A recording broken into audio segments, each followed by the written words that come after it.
En 2019, c'est une nouvelle bataille qu'il faut mener dans le Grand Est, comme par exemple ici, dans les forêts domaniales de Verdun. Donc on est aujourd'hui en Meuse pour parler d'une crise, on peut parler comme ça, d'une crise sur l'épicéa, qui est attaquée par un insecte, le scolyte, et qui entraîne la mort des individus. Donc le scolyte, c'est un insecte qui est endémique et qui avec la sécheresse 2018, qui se développe de façon épidémique et qui entraîne une mortalité très forte dans les peuplements. Donc on est particulièrement touché en forêt, en Meuse, sur Verdun et sur Mort-d'Homme. Par contre, cette crise concerne aussi le massif des Vosges, le massif du Jura pour la France, mais c'est quand même au niveau européen. Au total, on considère que c'est de l'ordre de 70 millions de mètres cubes de bois qui ont été atteints en 2018, soit une année de récolte. Donc on a un double effet pour les propriétaires, une baisse des revenus par la mortalité des arbres qui perdent 2/3 de leur valeur, et en plus un effondrement du marché qui va entraîner un effondrement des prix de vente de la matière première. Si vous arpentez nos forêts en ce moment, vous aurez sans doute remarqué que de nombreux épicéas sont passés en quelques semaines du vert au roux. Nos épicéas dépérissent à vue d'œil. La cause, un insecte ravageur, le scolyte. Il y a, comme on dit, un nuage de scolytes qui vole toujours au-dessus d'une forêt.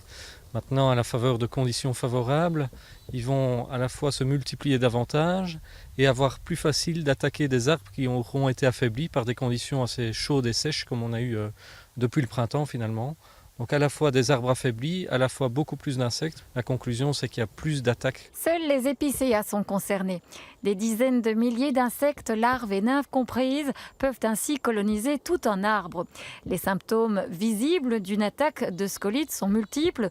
D'abord, le roussissement des cimes et la chute des aiguilles. Ensuite, sur le tronc, les écoulements de résine produites par l'arbre pour se défendre.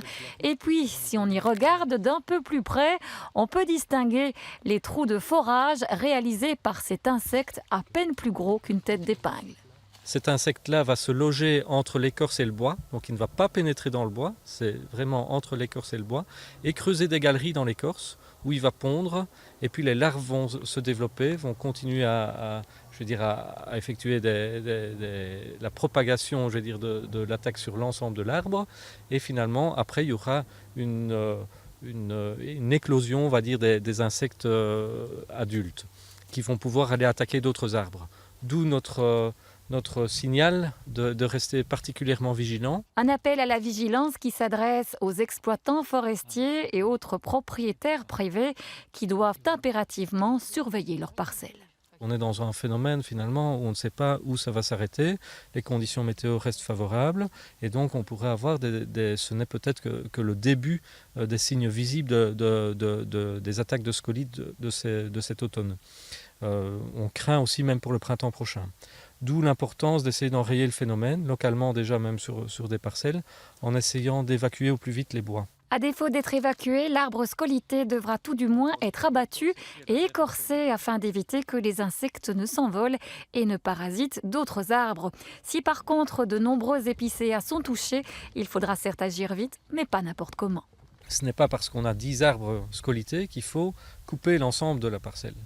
Et là, justement, c'est le rôle des gestionnaires forestiers, des experts forestiers, et pour les petites parcelles de notre service, de la cellule d'appui à la petite forêt privée, pour aller sur place et voir un peu, faire un diagnostic. L'épicéa, même malade, pourrait ne perdre que 20 à 30% de sa valeur, pour autant qu'il soit exploité rapidement. Cette crise sanitaire touche aussi l'Allemagne et la France. Elle aura, c'est certain, un impact sur le marché du bois, mais il est encore trop tôt pour en mesurer l'ampleur.